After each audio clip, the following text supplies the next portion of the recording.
प्यार ने दस्तक दी। फिर चलने लगा जादू और फूट पड़ा दरिया।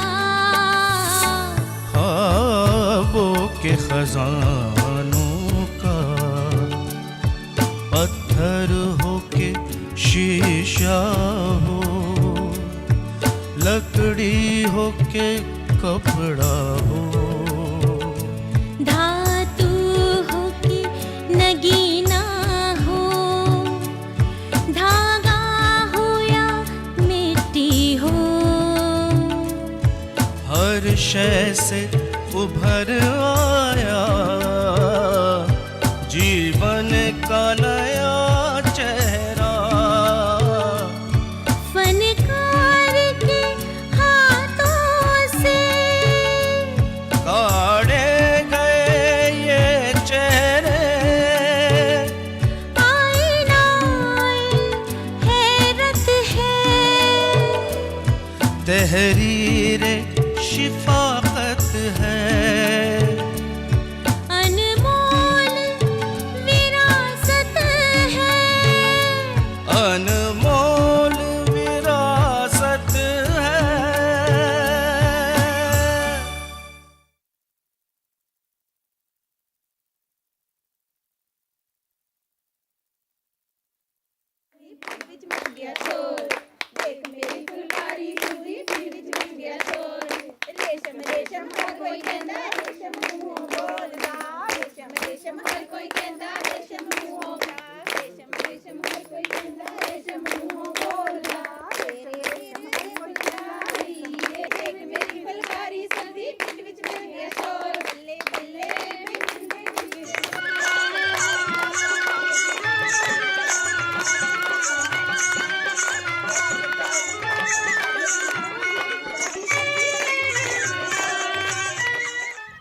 देख मेरी फुलकारी रेशमी पिंड विच मच गया शोर।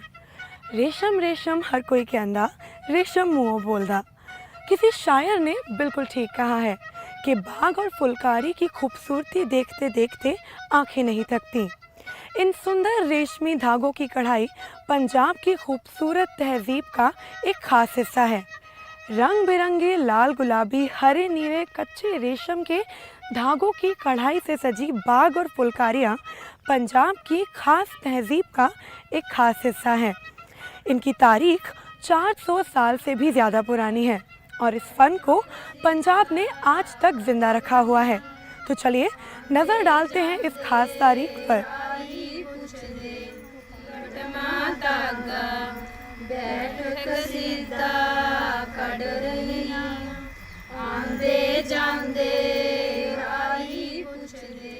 अहदे गुज़िश्ता में पंजाब के देहात के काम और यहाँ की बातें दोनों ही बड़ी दिलचस्प थी।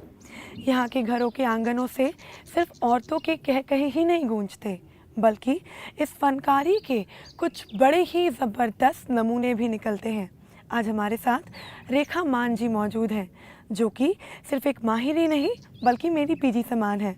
और आज हम इनसे जानेंगे फुलकारी के बारे में। आज हमें जानकारी देंगी फुलकारी और बाग के बारे में और इनके बीच में फ़र्क क्या होता है। बाग फुलकारी एक ऐसा फ़न है जो पंजाब में सदियों से चला आ रहा है। पंजाब फुलकारी और बाग के नाम से फेमस है। गुरु नानक देव जी के टाइम पर इसे कशीदाकारी कहते थे। गुरु नानक देव जी ने भी अपनी बाणी में कहा, कट कशीदा पैनन चली तंतु जाने नारी। गुरु नानक देव जी ने कहा कि सर्वगुण संपूर्ण नारी वही है जिसने अपनी हाथ से बनाई हुई चोली पहनी।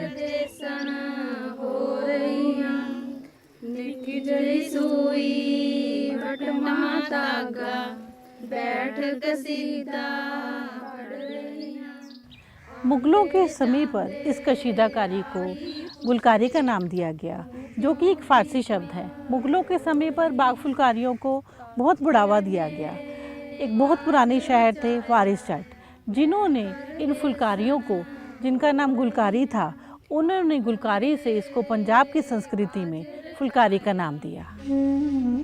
गांव की जो ज़िंदगी थी फसलों की पैदावार से जुड़ी हुई थी और जब भी गांव के आदमी बाहर व्यापार करने के लिए, अपनी फसलें बेचने के लिए बाहर जाते थे, तो जब वो अपनी फसल बेचकर आते थे और बहुत खुश होते थे और अच्छा मुनाफा होने पर वो आदमी अपनी औरतों के लिए तोहफे के रूप में खद्दर, रंग बिरंगी लच्छे की गुच्छियाँ, रंग बिरंगे नीले पीले रंग की गुच्छियाँ और डाई किया वो खद्दर लेकर आते थे तोहफे के रूप में, ताकि उनको देखकर उनकी औरतें बहुत ही खुश हों।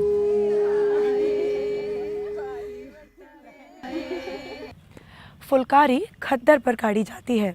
गांव में बुनकर इसे बुनता था और फिर इसे पीले, लाल वगैरह किसी भी रंग में रंग दिया जाता था। और ये खूबसूरत रेशम के कच्चे धागे, जिन्हें पट भी कहते हैं, ये हर गांव, कस्बे और शहर में आसानी से मिल जाते थे। और ये सस्ता और खूबसूरत खद्दर भी हर इंसान की दस्तरस में था।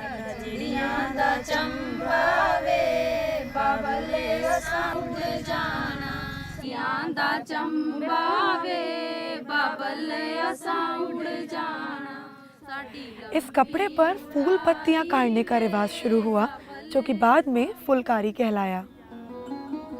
फुलकारी अपने यूज़ के लिए बनाई जाती थी और खद्दर को जो डाई बुना भी घर पे जाता था और डाई का काम भी खुद ही किया जाता था। और खद्दर डाई करने के बाद उनको पीसीस में फिर सिला जाता था। रूही, ये आप जैसे देख रहे हैं, फुलकारी की जो कढ़ाई की जाती थी वो पट्टियों के रूप में की जाती थी। 45 सेंटीमीटर की पट्टी, 60 इंच की पट्टी काट ली जाती थी और उसके ऊपर कढ़ाई की जाती थी और फिर उनको सिला जाता था। ये जो आप देख रहे हैं, ये देखो, ये सारा हाथ से सिला गया है। ये इतनी पट्टी पर पहले कढ़ाई कर ली गई और कढ़ाई करने के बाद फिर इसको यहाँ से पूरा करके सिला गया। आजकल जो है खद्दर लेकर उसे डाई किया जाता है और उसकी पट्टियाँ नहीं की जाती, वो एक ही पीस में डाई होता है। जहाँ जहाँ हमारे सरदार फौजें जाती थी तो उनकी छावनी भी वहाँ जाती थी। उस समय पे भी जो उनकी औरतें थी वो खाली नहीं बैठती थी, तो उन्होंने इस कला, पंजाब की कला को, फुलकारी को बहुत बढ़ावा दिया, कशीदाकारी को। और इस तरीके से ये पंजाब की कशीदाकारी धीरे धीरे सब गांव में फैलती गई। 19वीं सदी से लेकर 20वीं सदी तक 150 सालों में ये कशीदाकारी, फुलकारी अपनी चरम सीमा पर थी और इस तरीके से पंजाब के सारे गाँव में ये फुलकारी फैल गई। बीजेर हमने तरह तरह के नमूने देखे, तरह तरह की कढ़ाइयाँ, तरह तरह की फुलकारियाँ देखी, लेकिन एक बात जो मुझे समझ में नहीं आई वो ये थी कि कुछ को हम बाग बोलते हैं और कुछ को हम फुलकारी। फ़र्क क्या है? फुलकारी और बाग में बहुत अंतर होता है। ये जो आप फुलकारी देख रहे हैं, ये इसके नीचे का जो खद्दर होता है ये दिखाई देता है। फुलकारी का मतलब है रंग बिरंगे फूलों की तरह खिली हुई, उसको फुलकारी कहते हैं। और इस फुलकारी में आपको ये देखो, बेल बूटे, आकृतियाँ बनी हुई, नए नए तरीके से फूल के बॉर्डर बने हुए, ये पक्षियों की आकृतियाँ बनी हुई।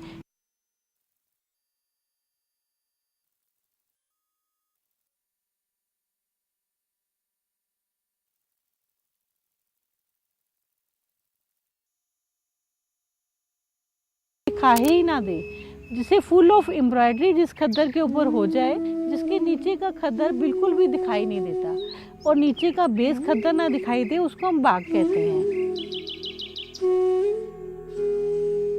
तो जैसे कि बीजी ने हमें समझाया कि बाग और फुलकारी में एक बहुत ही खूबसूरत सा फ़र्क है। फुलकारी जहाँ बिखरे हुए बेल बूटों की कढ़ाई है, वहीं बाग में रेशम का एक जाल सा बिछा दिया जाता है, जहाँ कपड़े की झलक भी नहीं दिखती। लेकिन फुलकारी में हम नीचे का खद्दर देख सकते हैं और बाग में हमें कपड़ा बिल्कुल भी दिखाई नहीं देता। रूही, ये जो आप खद्दर देख रहे हैं, इसके ऊपर जो भी धागे यूज़ होते थे वो पट के धागे यूज़ होते थे और जो पट के धागे यूज़ होते थे ये फुलकारी के रूप में खद्दर पर ही निकाले जाते थे। और ये बिना बट के धागे उस समय फुलकारी के रूप में निकाले जाते थे और ये धागे भी घर पे डाई करते थे, पर इन धागों को जो रंग है वो कच्चा होता था और जो फूल निकाले जाते थे उसको फुलकारी कहते हैं और जो बिल्कुल ढक के महीन एम्ब्रॉयडरी पूरी फूल जाल की जाती थी उसको बाग कहते हैं। इन फुलकारी के धागों को और जो बिना बटे हुए होते थे उनको खद्दर के ऊपर निकालना ये कोई आसान काम नहीं था, कोई बहुत ही फनकार व्यक्ति इनको निकाल सकते थे।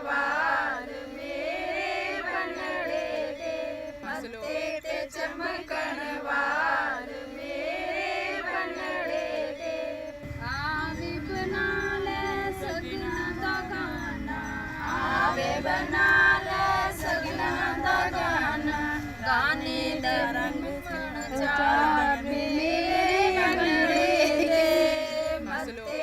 फुलकारी और बाग की कढ़ाई में इस्तेमाल होने वाले कच्चे रेशम के धागे यानी कि पट ये कई रंगों में मिलते हैं, जैसे कि सुर्ख लाल, हरा, नीला, गुलाबी, केसरी, नारंगी और न जाने कितने दूसरे रंग। और आजकल तो एक पट में कई शेड्स आते हैं, लेकिन पुराने ज़माने में ऐसा नहीं होता था।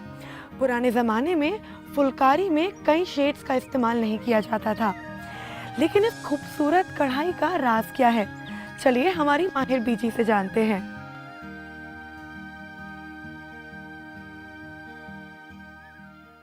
रूही, ये जो आप फुलकारी की कढ़ाई देख रहे हो, ये एक छोटी सी सुई से होती है और ये छोटी सी सुई खद्दर के ऊपर सीधी तरफ से भी इससे कढ़ाई की जाती है और खद्दर के उल्टी तरफ से भी की जाती है। ये जो फुलकारी की कढ़ाई है, ये सीधे तरोपे से फुलकारी के रूप में होती है। फुलकारी की इस तरोपे को सीधा तरोपा या फुलकारी तरोपा कहा जाता है। ये दोनों तरफ से की जाती है।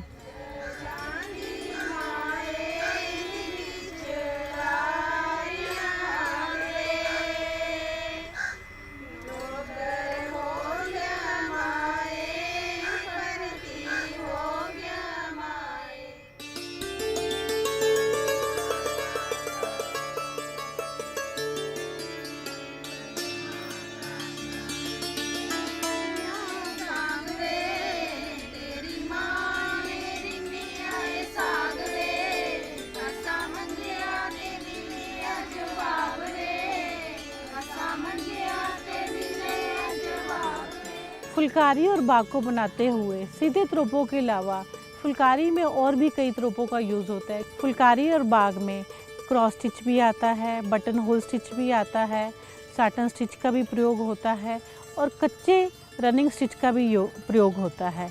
इसमें चोप की कढ़ाई का भी प्रयोग होता है, जो दोनों तरफ से एक जैसी कढ़ाई की जाती है।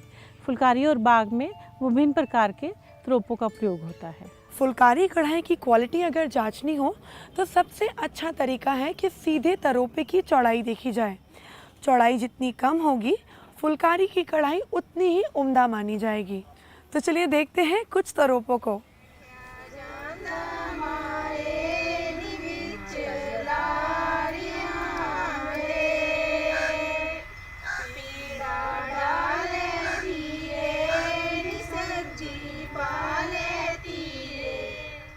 पुराने ज़माने की जो औरतें होती थी, उस समय जो वो डिज़ाइन बनाती थी, वो डिज़ाइन उनके दिमाग की उपज ही होती थी। उस समय उनके पास कोई डिज़ाइन की कोई किताबें नहीं होती थी, उनके डिज़ाइन उनके दिमाग में ही होते थे। उनके डिज़ाइन की जो सराउंडिंग्स होती थी, वो घर होता था, बाग होता था, रसोई होती थी, परिंदे होते थे, आकाश होता था, धरती होती थी, आसपास के पक्षी होते थे। और वो अपने भाइयों को भी उनमें उन्होंने सूरजमुखी, जैसे बीरादा बाग, सूरजमुखी बाग, उनको बहुत बढ़ावा दिया। और उनके चारों तरफ जो बॉर्डर्स भी दिए, उसमें भी उन्होंने सुबेर का बाग, गेंदे का बॉर्डर, सूरजमुखी बॉर्डर, इस तरीके से उन्होंने अपनी फुलकारी में डिज़ाइन दिए। अंग्रेज़ों ने रेलगाड़ी चलाई थी, उस गाड़ी को भी उन्होंने अपनी फुलकारी में लाया और उसको रेलगाड़ी बाग बनाया। सारी पुरानी फुलकारियों के जो नाम है वो हमारे घर के आसपास की चीज़ों के ऊपर ही हैं। फुलकारी पंजाब की ज़िंदगी के सिंगार और सलामती की ज़मानत के अटूट रिश्ते का नाम है। माँ बाप अपनी बेटियों को दहेज में बाग फुलकारी ज़रूर देते हैं। इनकी इतनी अक़साम है कि आप देखकर दंग रह जाएंगे और इनका ताल्लुक अलग अलग रिवाजों से है। तो चलिए देखते हैं।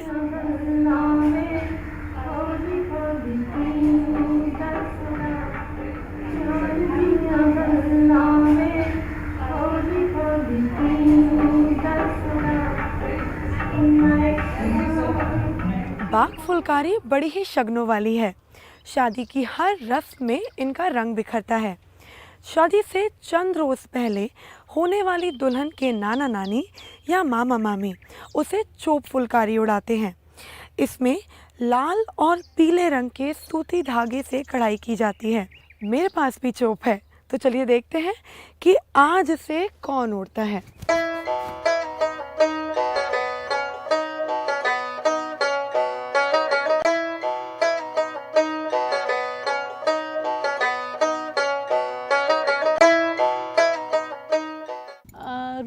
आपको बताना चाहूँगी, जो चोप है, सबसे पहले तो चोप लाल रंग के कपड़े को डाई करके बनाया जाता था। और जो चोप को बनाने वाली औरतें होती थी वो बड़ी घर की औरतें होती थी, बुजुर्ग औरतें होती थी। सबसे पहले फुलकारी निकाली जाती थी, फिर बाग निकाला जाता था, उसके बाद चोप। तो जो चोप बनाती थी, इसका मतलब उसके ऊपर जो हमारे फनकार औरतें हैं वो बहुत ही उस काम में माहिर हैं। और चोप की सबसे बड़ी विशेषता ये होती थी कि चोप का जो टांका है वो आगे और पीछे सीधी एक लाइन में होता था। चोप पे कोई बॉर्डर नहीं होता था। चोप के जो बॉर्डर पे वो जो टांका बनता था वो मानव आकृति में बनता था और ऐसे लगता था कि एक औरत और एक आदमी हाथ पकड़े हुए खड़े हुए हैं। और चोप में कुछ उल्टा नहीं होता था, कुछ सीधा नहीं होता था। चोप दोनों तरफ से एक जैसा होता था और उसमें एक ही रंग की विशेषता होती थी। पीले रंग का जो खद्दर डाई होता था उसके ऊपर लाल रंग के धागे से चोप किया जाता था। और चोप की विशेषता ये है कि चोप को माहिर हाथों ने बनाया है। चोप का इस्तेमाल शादी के वक्त बहू को विदा करते हुए भी करते थे। और जब हम नई दुल्हन को लेकर अपने घर में भी आते थे तो सास बहू के ऊपर वेलकम के रूप में बहू को लेकर आती थी कि आपका इस घर में वेलकम है, और चोप उड़ाकर उसको घर के अंदर लेकर जाया जाता था। और जो शादी के टाइम जो दादी थी वो अपनी पोती के लिए चोप बनाना शुरू करती थी और जब उसकी विदाई होती थी तो उसको दहेज में एक शगन के रूप में दिया जाता था। बाग से सजी डोली में जब दुल्हन ससुराल में अपना पहला कदम रखती है तब ससुराल वाले उसका खैर मकदम वरी के बाग से करते हैं। ये बाग सुंदर चटकीले रंगों से बनाया जाता है। हाय नी मुंडा लंबड़ा दा मैनू वांग शुदाया चाके। हाय नी मुंडा लंबड़ा दा।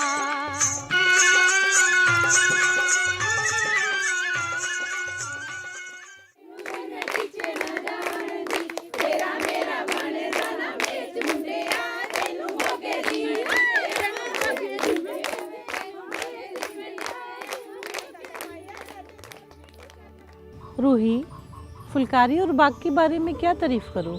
ये तो एक मुकम्मल हमें आशीर्वाद मिला हुआ है और जो हमारे विरसे में है।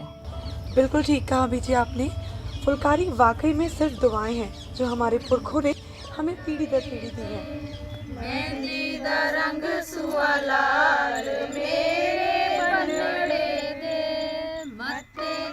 बड़ी उम्र की औरतें सफ़ेद रंग के कपड़े पर कढ़ाई की हुई फुलकारी पहनती हैं।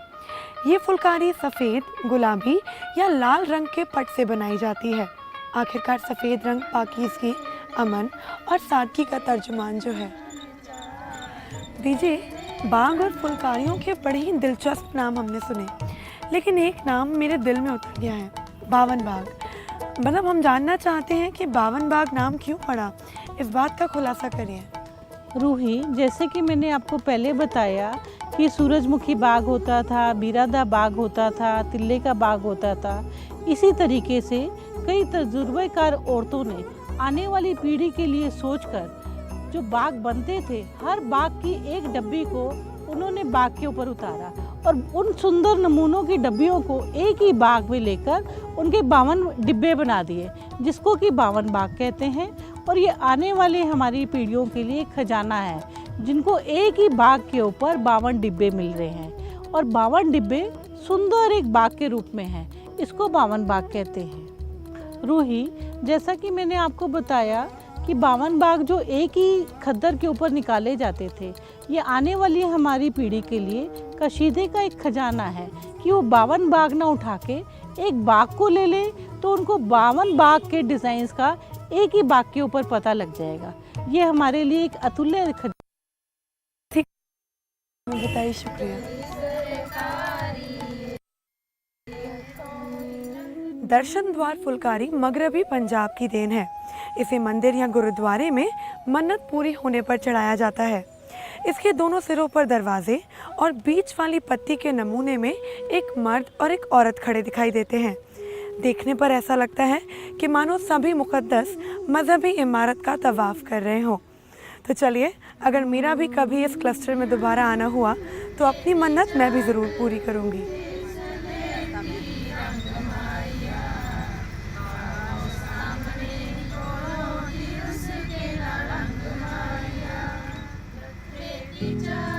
पंजाबियों को बड़ा ही खुशमिजाज और बड़े दिल वाला माना जाता है।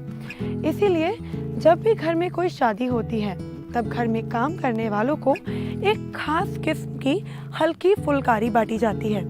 इसे तिल तेरा कहते हैं। इस फुलकारी को तिल तेरा के नाम से जाना जाता है क्योंकि इसमें खद्दर पर तिल के दाने जैसे छोटे छोटे नमूने काढ़े जाते हैं। ये अक्सर गाढ़े लाल, नीले या काले खद्दर पर उकेरे जाते हैं। आप फिलहाल देख सकते हैं मैंने तिल तेरा या फिर इसे त्यालक भी बोलते हैं, ये फुलकारी ओढ़ी हुई है। और ये जानकर आप बिल्कुल हैरान हो जाएंगे कि ये फुलकारी का कपड़ा 170 साल पुराना है। तो चलिए आपको और भी किस्म की फुलकारियाँ दिखाते हैं।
सेंची फुलकारी बठिंडा और मोगा के आसपास निकाली जाती थी और ये फुलकारी बहुत ही आसान तरीके से सीधे तरोपे से निकाली जाती थी। सेंची फुलकारी में जो औरतें कढ़ाई करती थी, उनको कढ़ाई करने का और जो दर्शाने का मुख्य उद्देश्य जो होता था वो आसपास की चीज़ों को दर्शाती थी, रोज़मर्रा की ज़िंदगी को दिखाती थी। किस तरीके से औरतें चरखा काट रही हैं, किस तरीके से आदमी काम कर रहे हैं, किस तरीके से औरतें खाना पका रही हैं, किस तरीके से पक्षी उड़ रहे हैं। सेंची फुलकारी भी एक मशहूर फुलकारी है जिसमें हमारी रोज़मर्रा की ज़िंदगी, हमारी औरतें अपनी भावनाओं को व्यक्त करते हुए दिखाती थी। बदलते वक्त के साथ फुलकारी का जो रूप है वो भी बदल गया है। पहले ज़माने में जो फुलकारी होती थी वो बेडशीट्स पर होती थी या ओढ़नी के रूप में होती थी, परंतु अब बदलते वक्त के साथ हमारे फुलकारी के प्रोडक्ट्स भी तरह तरह के बन रहे हैं, जिनमें हमारे सूट्स बन रहे हैं, दुपट्टास बन रहे हैं, कुर्तास बन रहे हैं, वॉल हैंगिंग्स बन रहे हैं, कुशन कवर्स बन रहे हैं, प्लाजो बन रहे हैं, बिजनेस सूट्स बन रहे हैं, स्टॉल्स बन रहे हैं। और बदलते वक्त के साथ इसको आदमी भी अपनी शर्टों पे लेकर आ रहे हैं। तो हमारे फनकारों ने फुलकारी को एक नया रूप दिया है, एक नए डिज़ाइंस दिए हैं।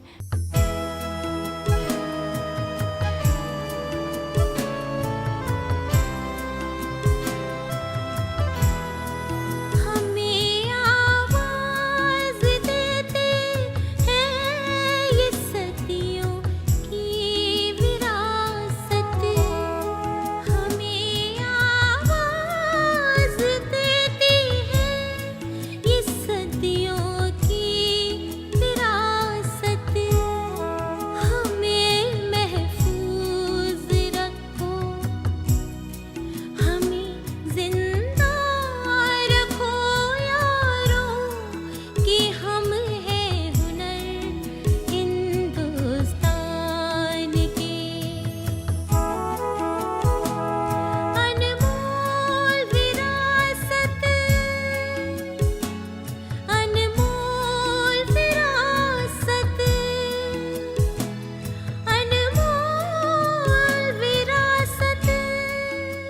सलाम करती हूँ उन फनकारों को जिन्होंने इस कला को जीवित रखा और इसको नए नए रूप में, नए नए डिज़ाइंस में हमारे पंजाब में और बाहर के देशों में इसको लेके गए। नज़र सिर्फ हसीन चेहरों को ही नहीं लगती, बल्कि दिलकश बाग और फुलकारियों को भी लग जाती है।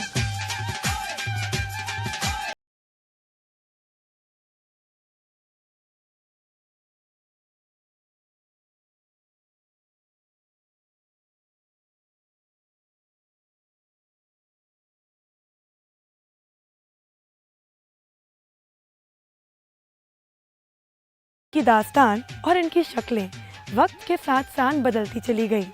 इनसे बनने वाली चीज़ें और उनके नमूने भी बढ़ते चले गए और ये खूबसूरत दस्तकारी दस्तकार के महारत का सबूत हैं। और अब फनकार सिर्फ अपने फ़न का इजहार ही नहीं करते, बल्कि खुद को माली रूप से भी मजबूत बना रहे हैं। फुलकारी के इस विरसे को पीढ़ी दर पीढ़ी आगे बढ़ाने वाले ये फनकार हकीकत में हाल और मुस्तकबिल की आहटों का संगम है और आज ये इस रवायत को आगे बढ़ा रहे हैं। मैं इन माहिरों के हौसले को सलाम करती हूँ और आपसे बहुत जल्द किसी दूसरे शहर में मिलती हूँ। तब तक के लिए खुदा हाफिज़।